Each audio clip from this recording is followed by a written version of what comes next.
나는 여러분들이 신앙생활하면서 제가 하는 모든 일들이 다 좋아져서 말씀을 들을 때마다 은혜 받기를 주의 이름으로 축복합니다. 은혜 받기를 축복합니다. 은혜 받아야 합니다. 은혜 받아야 삽니다. 할렐루야. 여러분들이 은혜 받아야 살아요. 아멘. 오늘도 성령께서 함께 하셔서 큰 은혜가 넘치기를 주의 이름으로 축복합니다. 오늘 말씀의 제목이 내가 진실로 속히 오리라. 진실로 그분이 오신다. 기독교 타종교와 다르죠. 기독교는 철저히 기다림의 신앙입니다. 성탄의 계절이 오면 우리는 촛불을 밝히면서, 오늘도 예수 우리 왕이요 촛불을 밝히면서 다시 그리스도를 기다립니다. 그냥 기다리는 게 아니에요. 우연히 기다리는 게 아니에요. 막연히 기다리는 게 아니죠. 우리는 주의 약속의 말씀을 믿고 기다립니다. 그리스도의 영, 성령의 임하심, 그걸 벌써 느끼면서 기다립니다. 그리스도의 교회가 온전히 세워질 것을 기다립니다. 이 땅에 주의 나라와 주의 교회가 세워질 것을 기다립니다. 새 하늘과 새 땅, 천국을 소망하면서 기다립니다. 세상이 어떠하든지 왕이신 예수께서 오셔서 나를 온전히 다스려 주시고 내 안이 천국이 되어지고 우리의 가정이 천국이 되어지고 우리의 교회가 천국이 되어지고 우리의 나라가 천국이 되어질 것을 우리는 기다리고 있습니다. 할렐루야. 한때 저는 기다림은 수동적인 것이라고 생각을 했습니다. 나약한 사람들의 체념 정도로 생각했습니다. 그러나 지금은 아닙니다. 오히려 기다림이 능력입니다. 오히려 기다림이 힘입니다. 온유함으로 기다릴 수 있는 사람이 능력자입니다. 오히려 조급함이 인생을 망칩니다. 돌이켜보니까 저의 조급함이 언제나 나를 망쳤습니다. 저의 조급함이 가정을 힘들게 했고 교회를 힘들게 했습니다. 프란츠 카스카라고 하는 사람이 그래서 이렇게 얘기를 합니다. 인간에게는 큰 죄가 두 가지 있다. 하나는 조급함이다. 다른 하나는 게으름이다. 조급함과 게으름, 이 두 가지에서 모든 죄도 나온다. 모든 죄. 기다릴 줄 아는 게 능력이에요. 흔들리지 아니하고 온유함으로 겸손함으로 기다릴 수 있는 자, 그가 능력자입니다. 물론 기다린다고 해서 다 해결되는 건 아니죠. 어떻게 기다리느냐, 어떤 태도로 어떤 자세로 기다리느냐가 중요한 것이죠. 우리의 기다림은 그냥 기다리는 게 아니에요. 억지로 기다리는 게 아니란 말이죠. 우리의 기다림은 믿음, 소망, 사랑 때문입니다. 기다린다는 것은 하나님의 선하심을 믿고 기다리는 거예요. 하나님의 인자하심이 있기 때문에 기다릴 수 있는 거예요. 기다린다는 것은 우리는 그분의 사랑을 느끼면서 소망 가운데 승리를 바라보며 기다립니다. 기다리면서 우리는 말씀의 뿌리를 내립니다. 기다리면서 우리는 기도합니다. 기다리면서 우리의 기도가 깊어집니다. 기다리면서 그날을 준비합니다. 기다리면서 실력이 쌓여갑니다. 기다리면서 성숙해집니다. 기다리면서 그날이 점점 다가옴을 느끼게 됩니다. 드디어 기다림이 헛되지 아니하고 하늘문이 열려서 새 일을 시작하게 되는 줄로 믿습니다. 제가 묵상하는 가운데 그래서 기다림을 이렇게 해석해 보았습니다.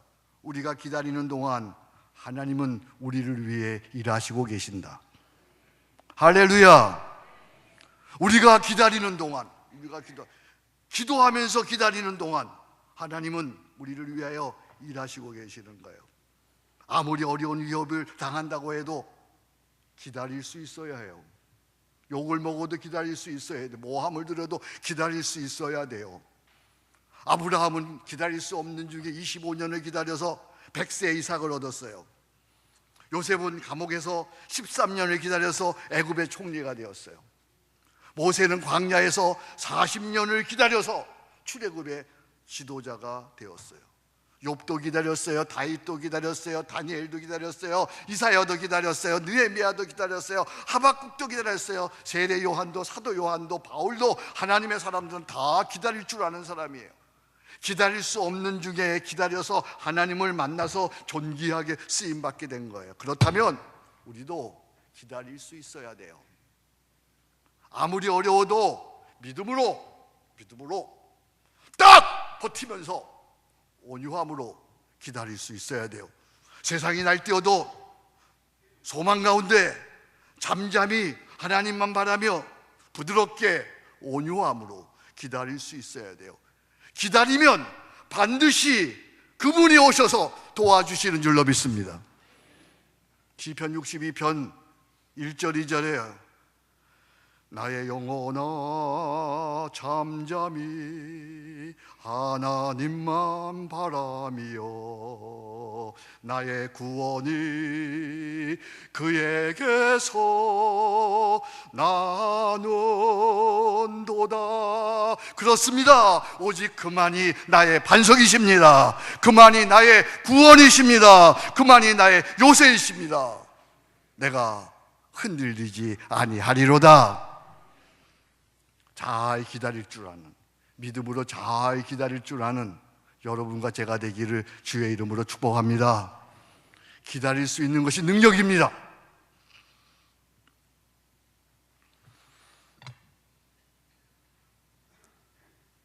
기독교 역사에서, 2000년 역사에서 가장 잔인한 왕 한 사람을 든다면 1세기의 도미티안 황제일 것입니다.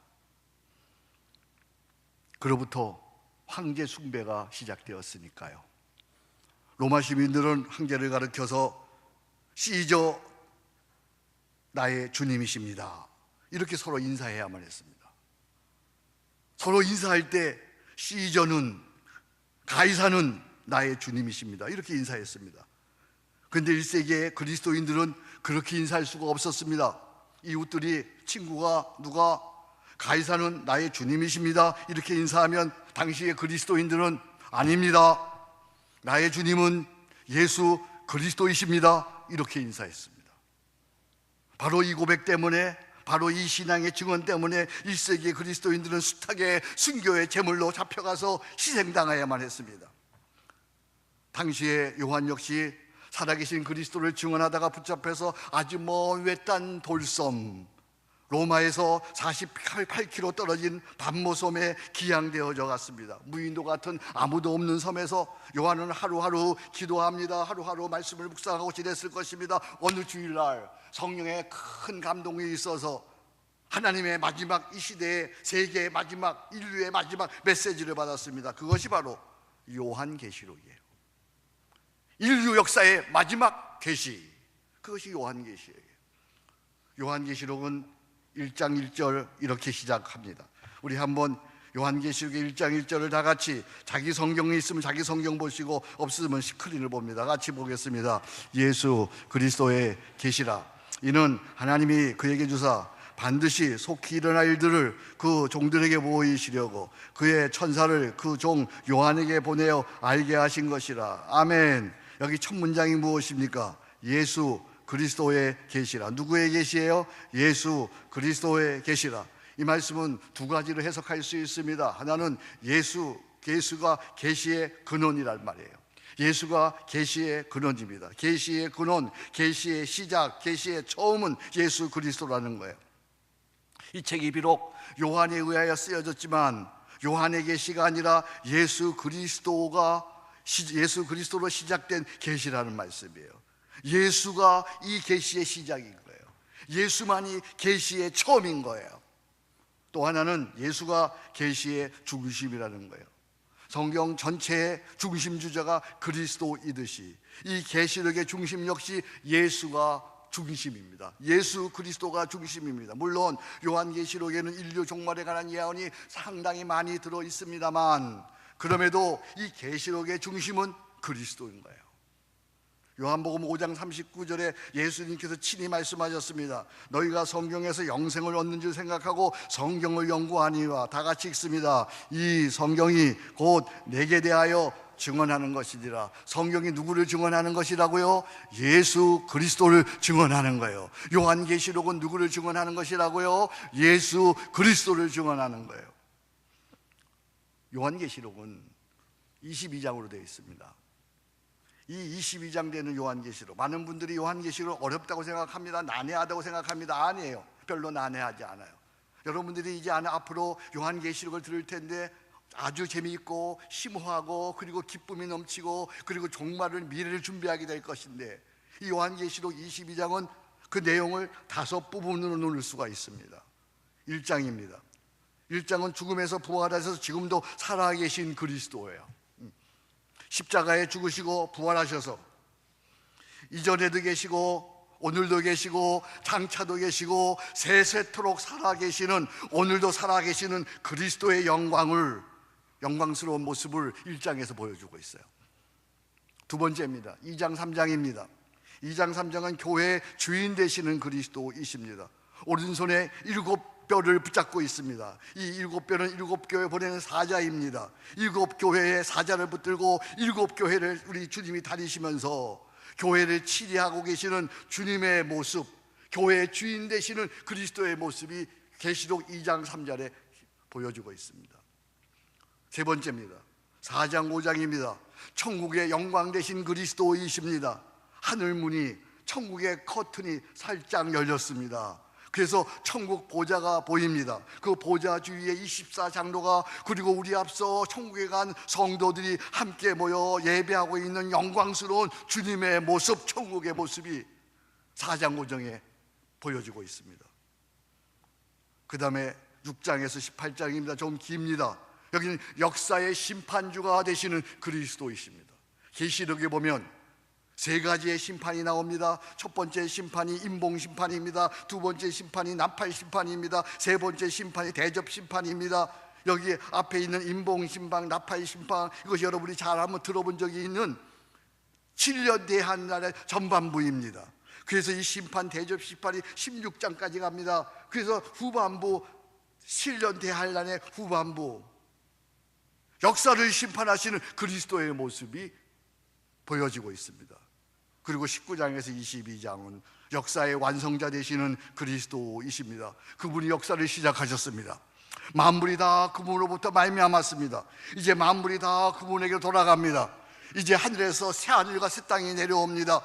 역사가 완성되는 것입니다. 역사의 완성자 되시는 그리스도. 그렇습니다.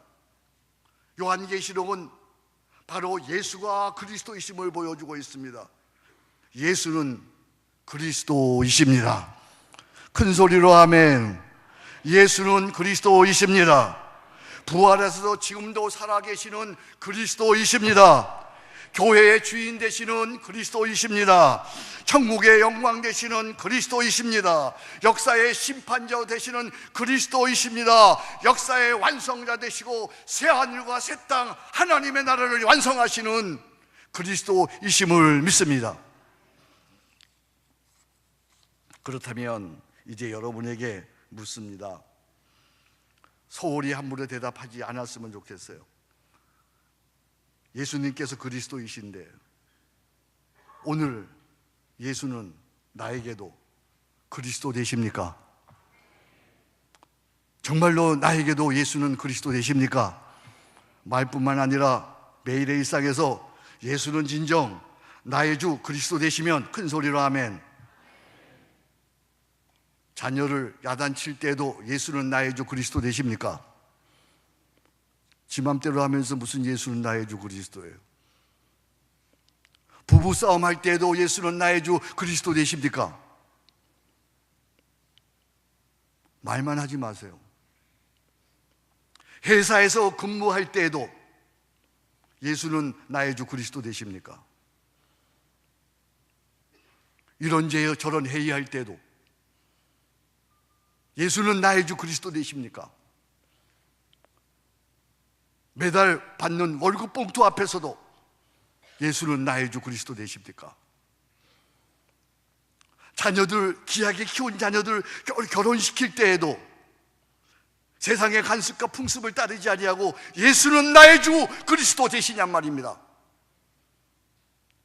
힘없는 이들, 소외된 이들, 죽어가는 이들, 아픈 이들, 고통받는 이들, 아무도 알아주지 않는 이들을 만날 때에도 예수는 나의 주 그리스도 되십니까? 실패와 고난 중에 있을 때에도, 모함과 억울함을 당했을 때에도 예수는 나의 주 그리스도이십니까? 불의한 일을 볼 때에도 예수는 나의 주 그리스도이십니까? 하나만 더 물어보겠습니다. 아무도 보는 이 없을 때, 혼자 있을 때에도 예수는 나의 주 그리스도이십니까? 하나만 더 물어보겠습니다. 운전하실 때에도 예수는 나의 주 그리스도이십니까? 예수가 진정 나에게 그리스도인이라면 우리는 이렇게 살 수밖에 없는 거예요. 미국의 존 F 케네디 전 대통령의 말입니다. 우리가 죽을 때 역사가 우리에게 던지는 4가지 엄숙한 질문이 있습니다. 당신은 용감하였는가? 당신은 현명하였는가? 당신은 성실하였는가? 당신은 헌신하였는가? 당신은 용감하였는가? 불의를 볼 때 용감하였는가? 당신은 현명하였는가? 그때 정말 현명하게 지혜롭게 처신하였는가? 당신은 성실하였는가? 모든 일에 하나님 앞에서 성실하게 정직하게 행하였는가? 당신은 헌신하였는가? 당신의 몸과 마음과 뜻과 정성을 다 바쳐 헌신하였는가? 여기에 전 한 가지를 더 첨언하고 싶습니다. 당신은 예배하였는가? 예배할 때 우리는 용감할 수 있습니다. 예배할 때 우리는 현명할 수 있습니다. 예배할 때 우리는 성실할 수 있습니다. 예배할 때 우리는 헌신할 수 있습니다. 예배할 때 예수를 그리스도로 더욱 사랑할 수 있는 거예요. 5가지 질문이에요. 예수는 나의 주 그리스도라고 한다면 당신은 용감하였는가? 당신은 현명하였는가? 당신은 성실하였는가? 당신은 헌신하였는가? 당신은 그때 그 순간에 예배하였는가? 말뿐이 아니라 진정 예수가 나의 그리스도 되시기를 주의 이름으로 축복합니다. 언제 어디서나 어떤 상황에서도 예수는 나의 주 그리스도 하나님이십니다. 사도 요한은 본문에서 예수 그리스도를 이렇게 소개하고 있습니다. 4절 말씀입니다. 이제도 계시고 전에도 계시고 장차 오실리.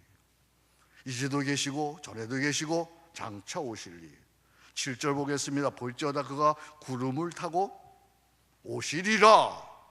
8절입니다. 나는 알파와 오메가라. 알파라는 건 창조주란 말입니다. 오메가라는 역사의 심판주라고 하는 말입니다. 이제도 있고 전에도 있고 장차 올 자라.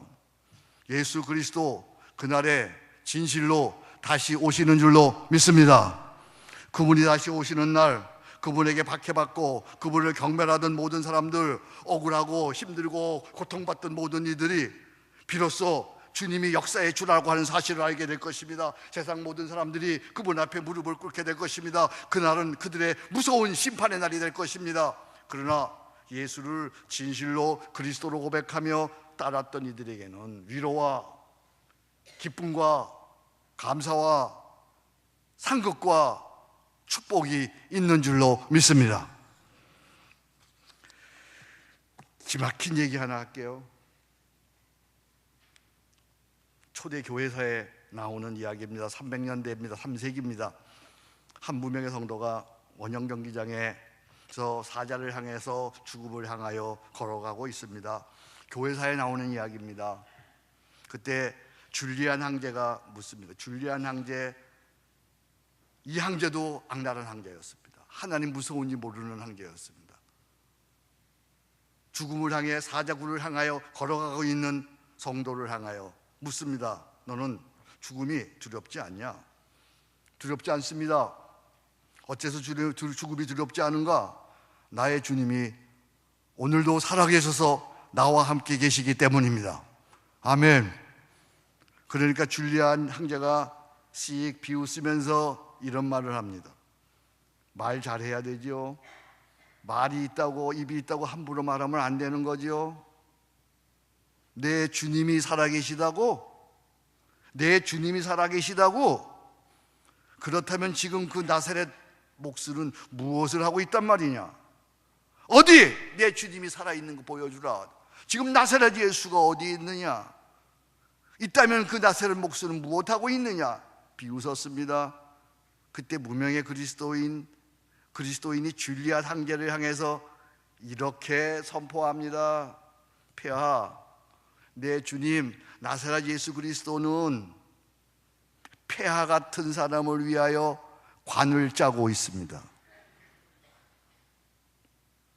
이것이 361년에 일어난 사건이에요. 361년에 일어난 사건이에요. 그 다음에 전쟁이 일어났어요. 363년에 이 줄리아 산제가 전쟁터에 나가 죽습니다.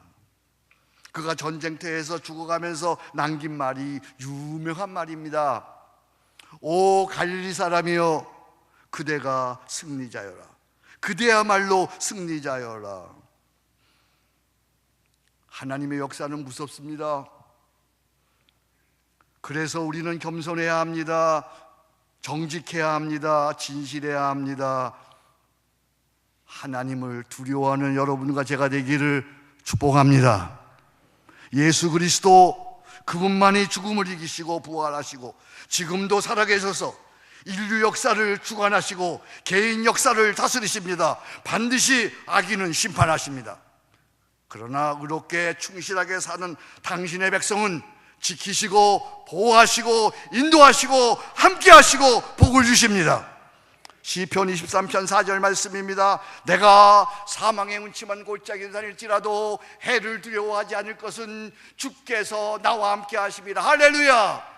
주의 지팡이와 막대기가 나를 안위하시다이다. 내 평생의 선하심과 인자하심이 정녕 나를 따르리니 내가 여호와의 집에 영원히 살리로다. 할렐루야.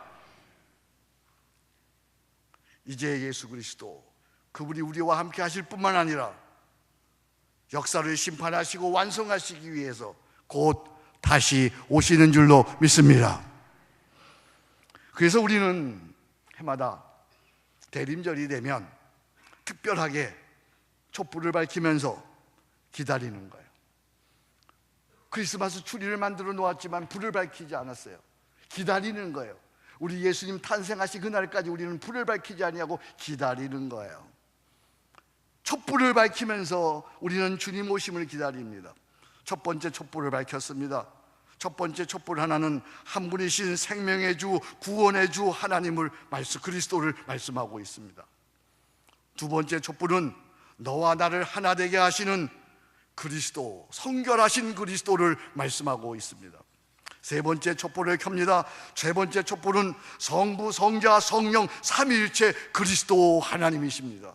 그분이 오셔서 우리를 다스리시고 그분께서 우리를 치유하시고 회복하십니다. 네 번째 촛불을 켭니다. 네 번째 촛불, 내 손 동서남북 온 세상을 다스리시는 그리스도, 다시 오시는 그리스도, 그분이 오셔서 이 땅에 새 하늘과 새 땅을 만들어 가시는 줄로 믿습니다. 촛불 하나하나 밝히면서 주님을 기다리시기 바랍니다. 생명의 주 그리스도를 기다리시기 바랍니다. 거룩하게 하시는 주 예수 그리스도를 기다리시기 바랍니다. 삼위일체 하나님, 신유의 하나님을 기다리시기 바랍니다. 동서남북 온 우주의 주 되시는 예수 그리스도, 재림의 주를 기다리시기를 바랍니다. 20세기 역사는 반복해서 돌아갑니다. 20세기 독일의 보네포 목사, 그는 당시에 히틀러라고 하는 불의에 맞서서 투쟁을 합니다. 온 유럽이 히틀러에게 넘어갔습니다. 보네포, 그는 미국에 있었습니다. 라이노드 리보라고 하는 유명한 그의 친구가 루터를 보호하기 위해서 미국으로 불렀습니다. 미국에 가서 그는 고민합니다. 내 나라 내 민족이 이렇게 히틀러에게 위험 속에 있는데 내가 여기 온 것은 실수다, 내가 잘못한 것이다. 성경을 읽다가 그는 용기를 가지고 믿음을 가지고 내가 죽어도 다시 조국으로 돌아가리라, 그렇게 돌아왔습니다. 그리고 히틀러를 대항해서 그의 암살단에, 그를 암살하는 그런 단체에 가입하게 됩니다. 그러나 발각이 되어서 그만 감옥에 갇히게 되었습니다. 1944년 12월 28일 죽음의 그림자가 엄습해 오는 절대절명의 어둠의 순간에 보네포는 사랑하는 약혼녀에게 글을 하나 써보냅니다. 그 글의 제목이 이것입니다. 그 선한 힘에 고요히 감싸요. 제가 대강자리 오면 언제나 여러분들에게 이 시를 읊어주고 이 시의 노래를 함께 부릅니다. 그 선한 힘에 고요히 감사하여. 그 시를 써서 약혼녀를 위로하고 자신도 믿음의 북돋움을 갖습니다. 1절입니다. 그 선한 힘에 고요히 감사하여 그 놀라운 평화를 누리고, 나 그대들과 함께 걸어가네, 나 그대들과 한 해를 여네. 저 촛불 밟고 따스히 타올라 우리의 어둠 살라버리고 다시 하나가 되게 이끄소서. 당신의 빛이 빛나는 이 밤. 이 후렴 부분이 기가 막힙니다. 이게 하나님의 영감입니다. 그 선한 힘이 우리를 감쌌으니 그 어떤 일에도 희망 가득 주 언제나 우리와 함께 계셔. 하루 또 하루가 늘 새로워. 그 선한 힘이 우리를 감싸시니 그 어떤 일에도 희망 가득 주 언제나 우리와 함께 계셔. 하루 또 하루가 늘 새로워. 할렐루야. 여러분, 제가 노래를 잘 못 불러도 그냥 가사에 은혜 받는 거예요. 독일의 대림절에는 모든 가정이, 한 가정도 빠짐없을 거예요. 아마 촛불을 밝히며 그리스도를 기다리며 새해를 맞이합니다. 보네포는 불 꺼진 그의 가슴에, 두려운 그의 가슴에, 염려하는 그의 가슴에 다시 그리스도를 상징하는 촛불을 켜면서 주님 오심을 기다리는 거예요. 그러자 성령의 선한 힘에 감싸여서 다시 평화를 누리게 되고 그대들과 함께 걸어가면서 다시 새날을 맞이하게 되었다는 그런 내용이죠. 오늘 우리에게도 오늘 특별히 이 후렴 부분이요, 그 선한 힘이 우리를 감싸시니 그 어떤 일에도 희망 가득. 아멘. 다시 한번요, 그 선한 힘이 우리를 감싸시니 그 어떤 일에도 희망 가득 주 언제나 우리와 함께 계셔. 하루 또 하루가 늘 새로워. 오늘 이 은혜가 우리 서초교회 대림절을 맞이하는 우리 한국교회에 함께 하시기를 주의 이름으로 축복합니다. 요한계시록이 어떻게 끝나는지 아십니까? 요한계시록 마지막 장 보시기 바랍니다. 요한계시록에 보면 이렇게 끝납니다. 내가 진실로 속해 오리라. 그랬더니 요한이 이렇게 대답합니다. 아멘. 주 예수여 오시옵소서. 요한계시록 마지막 부분으로 우리 고백하면서 마치겠습니다. 제가 주님을 대신하여 여러분에게 선포합니다. 내가 진실로 속해 오리라. 별로 주님을 환영하는 것 같지가 않네요. 제 친구가 마라톤 하다가 결승전 앞두고 한 300m 앞두고 쓰러졌어요. 막 뒹굴어요. 당시에 우리 이용원 목사님, 교수들 몇몇 사람 달려들어서 막 그냥 안수기도 하고 막 했는데요, 이 친구가 신학교 2학년이었어요. 구원의 확신이 있어서 갔잖아요. 이제 막 숨 넘어가는 거예요. 근데 이때 이렇게 얘기하는 거예요. 안 돼, 나 죽으면 안 돼. 천국 갈 자신 없단 말이야. 내가 진실로 속히 오리라. 그렇게 반갑지 않게 하실 거예요? 두 손 들고 아멘. 주 예수의 오시옵소서. 내가 진실로 속히 오리라. 다시 한번요. 내가 진실로 속히 오리라. 아멘. 주 예수의 오시옵소서. 하나님 아버지 감사합니다. 주님은 살아계시고 오늘도 우리와 함께 하시고, 그러나 이 역사를 완성하시고 심판하시고 새하늘과 새 땅을 만드시기 위하여 하나님 다시 오시는 우리 주님을 기다리오니 오시옵소서.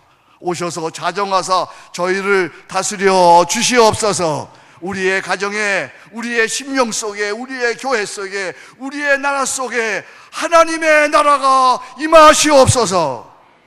예수님 이름으로 기도합니다. 아멘.